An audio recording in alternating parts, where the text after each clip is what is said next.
अस्सलाम वालेकुम फ्रेंड्स, मेरा नाम हारून रशीद मुग़ल है और आज हम एक्सरसाइज 1.2 शुरू करेंगे। 9 क्लास एक्सरसाइज 1.2। अब हम स्टार्ट करते हैं क्वेश्चन नंबर 1 से।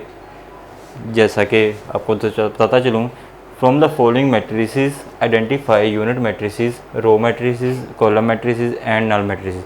हमने जस्ट इसमें यह बताना है कि हर पॉइंट यानी कि A B C D E F ये कौन सा मैट्रिक्स है। फर्स्ट ऑफ ऑल हम ए को देखेंगे।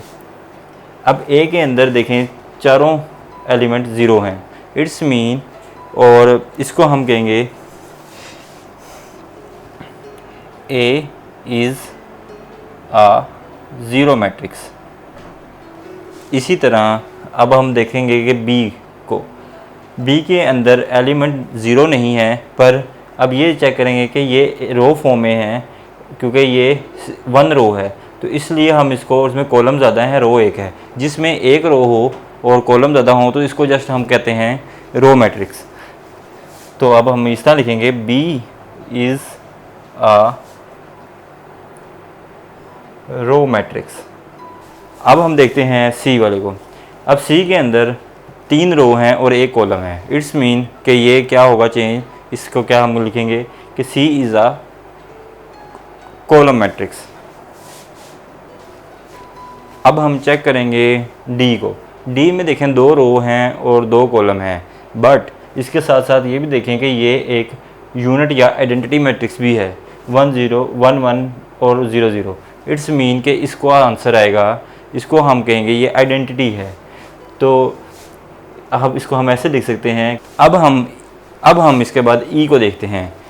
ई के अंदर जस्ट एक एलिमेंट है 0, तो जिस तरह एक हो चाहे ज़्यादा ज़ीरो हो, जिसमें सिर्फ़ और सिर्फ ज़ीरो मौजूद होता है उसको हमेशा वो ज़ीरो मैट्रिक्स ही कंसीडर किया जाता है, चाहे एक हो चाहे ज़्यादा हो। तो अब इसका क्या आंसर आएगा, E is a zero matrix. अब लास्ट में है एफ़। एफ़ पॉइंट में अब देखें कि एफ़ में 3 रो हैं, एक कॉलम है, तो ये बिल्कुल इसी तरह सी की तरह है, और इसमें भी हम इसको कहेंगे कि ये कॉलम मैट्रिक्स है क्योंकि इसमें एक कॉलम है। तो इसका क्या आंसर आएगा, F is a column matrix. इसके साथ ही हमारा क्वेश्चन नंबर 1 कंप्लीट हुआ। अब हम नेक्स्ट क्वेश्चन की तरफ आते हैं। अब हम शुरू करेंगे क्वेश्चन नंबर 2। क्वेश्चन नंबर 2 में हमसे पूछता है कि from the following matrices identify. कहता है कि मैट्रिसेस को आइडेंटिफाई आप करें कि ये स्क्वायर मैट्रिक्स है, रेक्टेंगुलर मैट्रिक्स है, रो मैट्रिसेस है, कॉलम मैट्रिसेस है, आइडेंटिटी है या नल मैट्रिक्स है। अब इनको हमने आइडेंटिफाई करना है। हो सकता है कि अब कौन सा किसके साथ मैच करता है ये अब हम चेक करेंगे। सबसे पहले हम पार्ट ए को देखते हैं कि पार्ट ए के साथ कौन कौन सा मैट्रिक्स मैच करता है। अब पार्ट ए के साथ पहले मैं देखूंगा स्क्वायर मैट्रिक्स कौन सा है, ये नहीं। अब ये 3 नंबर, इसका एक 3 नंबर है। अब ए पॉइंट को जब हम सोल्यूशन निकालेंगे तो क्या होगा कि स्क्वायर मैट्रिसेस हमने चेक करना है कि कौन सा है। इसमें स्क्वायर मैट्रिसेस में ये नहीं है, 2 भी नहीं है, 3 है, तो मैं यहाँ पे 3 को मेंशन कर देता हूँ। उसके बाद 4 भी है क्योंकि इसमें जिसमें रो और कॉलम दोनों सेम हो उसे स्क्वायर मैट्रिसेस कहते हैं। तो इट्स मीन के ये 4 वाला भी रो और कॉलम सेम है। इसके बाद अगर देखा जाए तो ये 8 नंबर भी स्क्वायर मैट्रिसेस है, इसलिए कि इसमें भी रो और कॉलम, 3 रो है 3 कॉलम है। ये हमारा पॉइंट 1 हो गया सॉल्व। अब उसके बाद हम देखते हैं बी पॉइंट। बी पॉइंट कहता है कि रेक्टेंगुलर मैट्रिसेस। रेक्टेंगुलर मैट्रिसेस इसे कहते हैं जिसमें रो और कॉलम की तादाद आपस में डिफरेंट हो। तो इसको देखने के लिए हम चेक करेंगे, जिस तरह नंबर 1 है इसमें 2 रो और 3 कॉलम है, तो इट्स मीन ये रेक्टेंगुलर मैट्रिसेस है। तो ये नंबर 1 हमारा रेक्टेंगुलर हो गया। उसके बाद अब चेक करेंगे नंबर 2, ये भी रेक्टेंगुलर है, इसमें 3 रो और 1 कॉलम है। अब हम देखते हैं 3, ये इसमें सेम रो सेम कॉलम में नहीं, 4 भी नहीं, 5 भी है,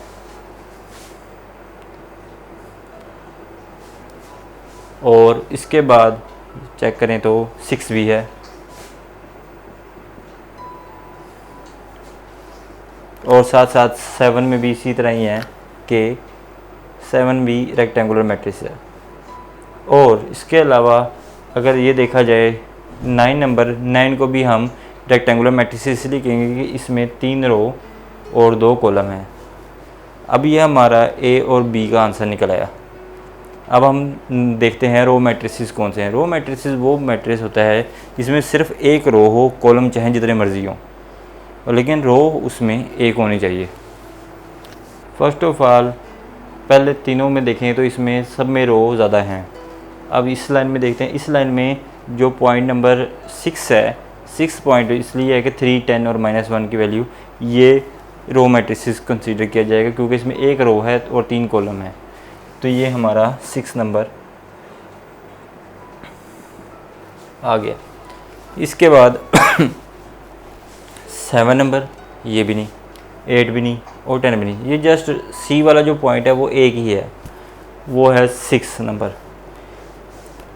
अब हम चेक करते हैं कॉलम मैट्रिसेस कौन कौन से हैं। कॉलम मैट्रिसेस को देखने के लिए हमें हर मैट्रिक्स के अंदर एक कॉलम और एक या एक से ज़्यादा रो होनी ज़रूरी हैं। तो अब चेक करते हैं कि कौन सा कॉलम मैट्रिक्स हो सकता है। पहली लाइन में देखें तो 2 नंबर कॉलम मैट्रिक्स है, इसमें 3 रो और 1 कॉलम है। इट्स मीन एक कॉलम है, तो ये पॉइंट नंबर 2 भी कॉलम मैट्रिक्स हो गया। नेक्स्ट देखते हैं। नेक्स्ट में हमारे पास है,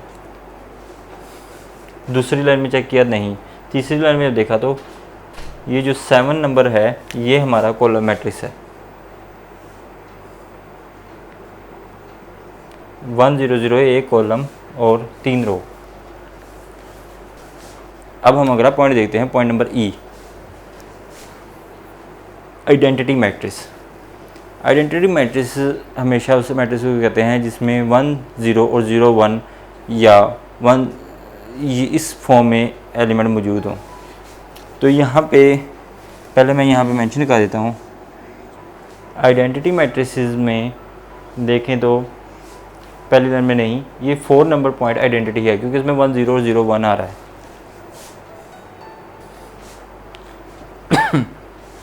इसके बाद चेक करें तो कोई भी आइडेंटिटी मैट्रिक्स नहीं है। अब हम इसके बाद चेक करेंगे, अगला पॉइंट है पॉइंट नंबर एफ। इसमें हमने फाइंड करना है कि नल मैट्रिक्स कौन सा है। नल मैट्रिक्स उसे कहते हैं जिसमें सारी वैल्यू 0 हों।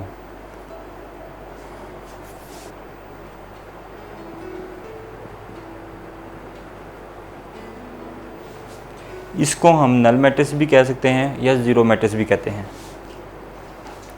ये सिर्फ हमारे पास अगर देखें पूरी सब में तो सिर्फ ये 9 नंबर पॉइंट में है जो इसमें सारे एलिमेंट 0 में हैं, इसलिए इसको हम नल या ज़ीरो कहेंगे।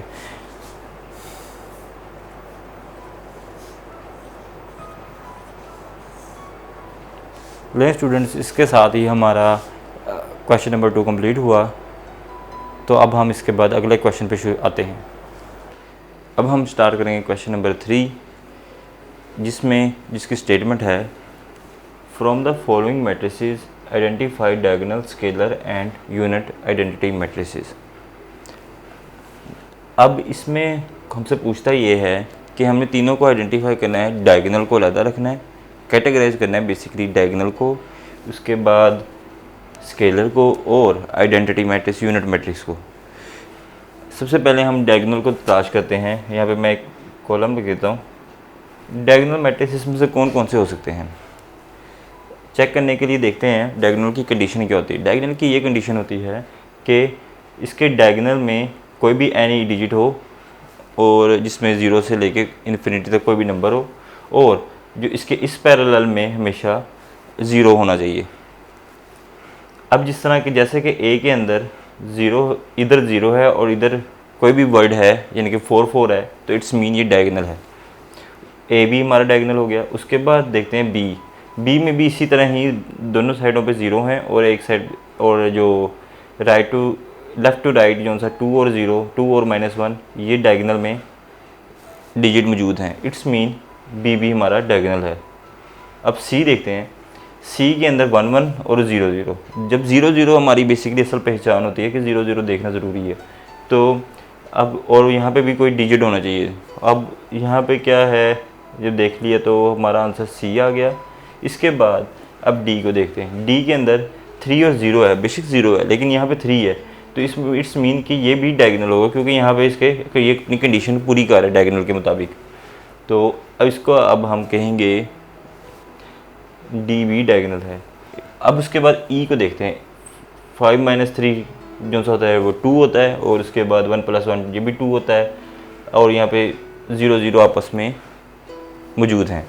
तो इट्स मीन के ई भी डायगोनल है। यानी कि इससे ये साबित हुआ कि डायगोनल मैट्रिसेस, ये जो क्वेश्चन नंबर 3 में सारे जितने भी हमारे ए से लेके ई तक ये सब डायगोनल हैं। उसके बाद दूसरा पॉइंट आता है स्केलर पे। स्केलर मैट्रिक्स चेक करने के लिए सबसे पहले हम ये देखेंगे कि दोनों साइडों पे डायगोनल भी होना चाहिए। पहला पॉइंट ये है कि डायगोनल भी होना चाहिए। फिर दूसरी बात ये है कि इसमें दोनों साइडों पे जो ये होगी ना डिजिट वैल्यू, पहला और जो चौथा पॉइंट होगा वो हमेशा आपस में इक्वल होना चाहिए। वो कैसे कि जैसे कि ये 4 और 4 आपस में इक्वल हैं और ये 0 और 0 आपस में इक्वल हैं। इट्स मीन ये हमारा हो गया स्केलर मैट्रिक्स, यानी कि हमारा ए है स्केलर। उसके बाद बी देखते हैं। बी में 2 और -1 आपस में इक्वल नहीं है। डायगोनल तो है लेकिन ये स्केलर नहीं हो सकता क्योंकि स्केलर के लिए ये कंडीशन ज़रूरी है कि यहाँ पे भी दोनों वैल्यू इक्वल होनी चाहिए। तो इट्स मीन्स बी नहीं हमारे पास। अब हम सी को देखते हैं। सी में ये 1 और 1 आपस में इक्वल है और 0 0 आपस में इक्वल है। इट्स मीन्स सी भी हमारा स्केलर है। अब इससे अगला देखते हैं डी। डी में 3 और 0 0 यानी कि 3 और 0 आपस में कंडीशन पूरी नहीं कर रहे। इट्स मीन के ये भी स्केलर नहीं है। अब आते हैं यहाँ पे ई पे। ई के अंदर 5 और 0 और 1 1 5 - 3 का मतलब ये 2 होता है और ये भी 1 + 1 2 होता है। इट्स मीन के ये भी, अगर मैं इसको थोड़ा सा सॉल्व करके आपको दिखा देता हूँ, ये भी 2 0 0 और 2 ये एक्चुअल आंसर आता है। तो 2 2 आपस में इक्वल हैं, तो क्या हुआ फिर ये भी ई हमारा स्केलर ही है। अब आते हैं लास्ट आइडेंटिटी, जिसको हम यूनिट भी आइडेंटिटी कहते हैं। अब इसको हम आइडेंटिटी क्या देखते हैं। आइडेंटिटी क्या है, जिसको हम यूनिट मैट्रिक्स भी कहते हैं। आपने घबराना नहीं है कि जब भी आइडेंटिटी का नाम आए या यूनिट का नाम आए तो ये दोनों चीज़ें सेम होती हैं। अब आइडेंटिटी की ये कंडीशन है कि उसके बाकी डायगोनल भी हो, स्केलर भी हो, और जो उसके अंदर वैल्यू होती है वो 1 1 होनी चाहिए। 1 से अगर कोई चेंज हो जाए वैल्यू तो इट्स मीन कि वो आइडेंटिटी नहीं रहता। अब जैसे ये 4 4 की जगह अगर 1 1 आ जाए तो ये आइडेंटिटी हो सकता था, लेकिन अब ये 4 4 है 1 नहीं है, तो ये कंडीशन इसमें पूरी नहीं होती। बी को देखते हैं, बी भी नहीं होती। सी में देखें ये 1 1 इक्वल है। यहाँ पे पहली और चौथे पे पॉइंट पे 1 1 है और इसी तरह दूसरे और तीसरे पे 0 0 है। तो यहाँ पे हम कहते हैं कि सी हमारा आइडेंटिटी यूनिट मैट्रिक्स है। अब इसके बाद 3 0 ये भी नहीं है। 2 2, अब देखें दोनों तो सेम है लेकिन वैल्यू 1 नहीं है, तो इट्स मीन के ये भी हमारा नहीं होगा। सिर्फ हमारा एक सी मैट्रिक्स ही आइडेंटिटी मौजूद है। इसके साथ हमारा क्वेश्चन नंबर 3 ख़त्म हुआ। अब हम नेक्स्ट क्वेश्चन की तरफ चलते हैं। अब क्वेश्चन नंबर 4 को स्टार्ट करते हैं। क्वेश्चन नंबर 4 में क्या चीज़ बताता है। क्वेश्चन है find the negative of matrices A B C D and E when.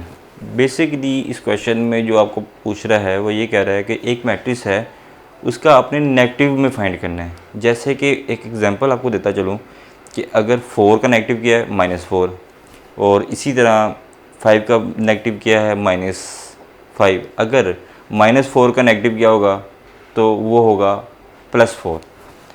Same यही चीज़ हमने इन मैट्रिसेस पे करनी है। हमने करना ये है, जैसा पहला मैट्रिक्स है इसके साथ पहले ए के साथ मैं -a का सिंबल लगाऊंगा। देन अब सॉल्व करने के लिए क्या करूँगा, ये जो 1 पहला है 1 को क्या करूँगा माइनस में कर दूँगा, -1, सारे 0 0 ही रहेगा और ये +1, यानी कि इसके साइन बदल दूँगा। तो ये हमारा पहले का आंसर आ गया। इसी तरह बी को देखते हैं।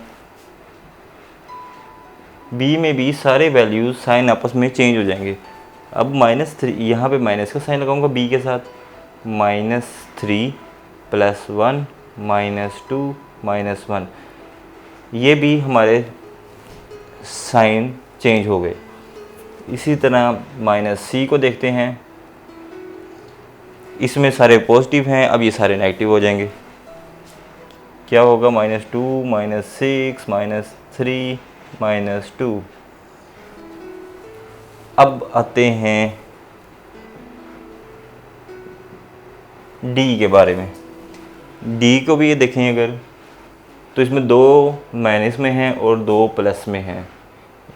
अब -d = 3 -2 4 -5, इस तरह। और इसी तरह -e लिख के -1 5 -2 -3। जस्ट इसके अंदर हम लोगों ने पॉजिटिव है तो उसको माइनस कर देना है, माइनस है तो उसको पॉजिटिव कर देना है। ज़ीरो के ऊपर कोई साइन नहीं होता, इस वजह से ज़ीरो को एज इट इज़ ज़ीरो रहने देना है। इस तरह हमारा इस क्वेश्चन नंबर 4 भी कंप्लीट हुआ। अब हम चलते हैं नेक्स्ट क्वेश्चन की तरफ। अब हम देखते हैं क्वेश्चन नंबर 5। क्वेश्चन नंबर 5 में हमसे ये पूछता है find the transpose of each of the following matrices.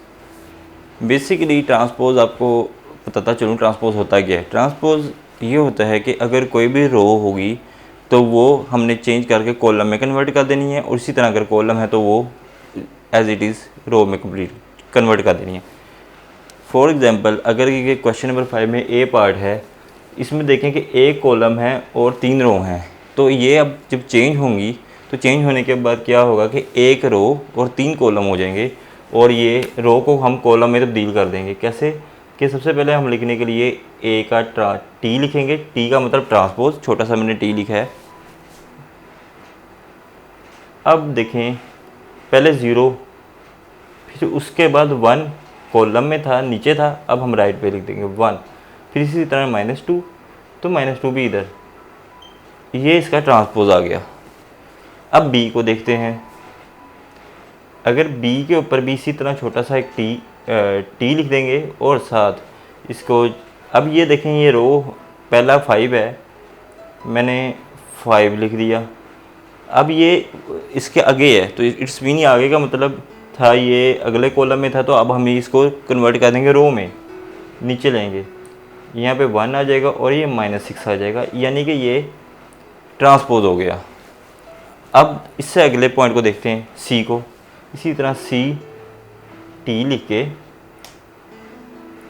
1 2 3 ये कॉलम में है तो हम रो में लिख देंगे 1 2 3।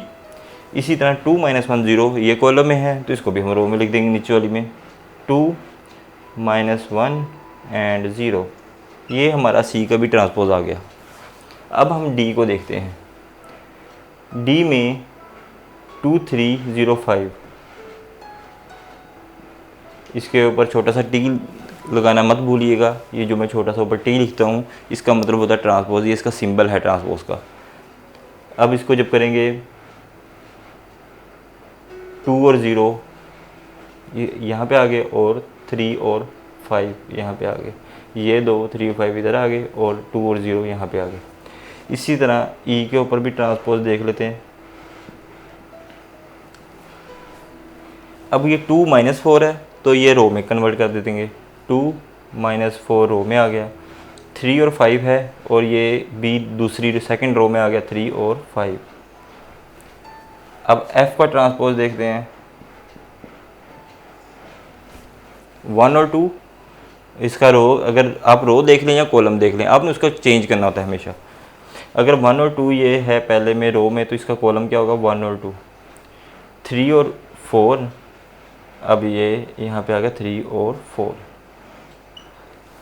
लें जी, क्वेश्चन नंबर 5 तो बहुत ही आसान था और इतना मुश्किल नहीं है, इसमें जस्ट ट्रांसपोज एक लेना होता है। ट्रांसपोज की अगर आपको जस्ट समझ है तो इट्स मीन आपको कोई ये करना ज़्यादा मुश्किल नहीं लगेगा।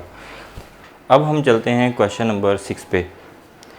क्वेश्चन नंबर 6 में हमसे पूछता है वेरीफाई डैट इफ़ A1201 एक मैट्रिक्स दिया हुआ है और इसी तरह B1120 हम, और इसकी दो कंडीशनें दी हुई हैं, ये दो पार्ट दिए हुए हैं 1 और 2। उसने कहा कि अगर A का ट्रांसपोज फिर ब्रैकेट के बाद फिर ट्रांसपोज लिया जाए, उसका पावर ट्रांसपोज में हो, तो वो बराबर है A के। ये हमने प्रूफ करके दिखाना है इसमें। इसी तरह B को भी प्रूफ करके दिखाना है। अब मैं दो हिस्से कर लेता हूँ, A वाला हम यहाँ पे कर लेंगे, B वाला यहाँ पे कर लेंगे। A की वैल्यू यहाँ पे मेंशन करता हूँ मैं 1201, ये मैंने A लिया। अब A का पहले हम लेंगे ट्रांसपोज। जब ट्रांसपोज लेंगे तो ये कॉलम रो में तब्दील हो जाएगा, तो इट्स मीन 1021, ये हमारा इसका ट्रांसपोज आ गया। अब वो कह रहा है कि इसका अगेन ट्रांसपोज लेंगे हम, यानी कि A का ट्रांसपोज और फिर ब्रैकेट के बाहर फिर ट्रांसपोज लेंगे, डबल ट्रांसपोज लेंगे। जब दूसरी दफ़ा ट्रांसपोज लेंगे तो हमारा फिर 1 2 और 01 वैल्यू आ गई। क्या आप देख सकते हैं कि पहले ये जो आंसर आया है ये A के साथ बिल्कुल सेम है, तो इसलिए हम ये कह देंगे ये इक्वल है A के, और साथ हम लिख देंगे प्रूव। इसी तरह B को भी देख लेते हैं। B में क्या है कि B की वैल्यू लिखेंगे हम 1210। अब इसका ट्रांसपोज लेते हैं, B का ट्रांसपोज लेते हुए क्या होगा कि 1210, रो को कॉलम में और कॉलम को रो में तब्दील करना है। अब उसके बाद अगेन B का अगेन ट्रांसपोज लेंगे, यह आएगा 1120। लें जी, ये भी हमारी वैल्यू इक्वल है B के। इस तरह ये भी हमारा प्रूव हो गया। लें जी, इसके साथ ही एक्सरसाइज 1.2 ख़त्म हुई। अगर आप इस चैनल पे नए हैं तो आप चैनल को सब्सक्राइब करें और साथ बेल के आइकॉन को क्लिक करें ताकि आपको नए आने वाली अपडेट मिलती रहे। इसके साथ हारून रशीद मुगल को दें इजाज़त। खुदा हाफिज़।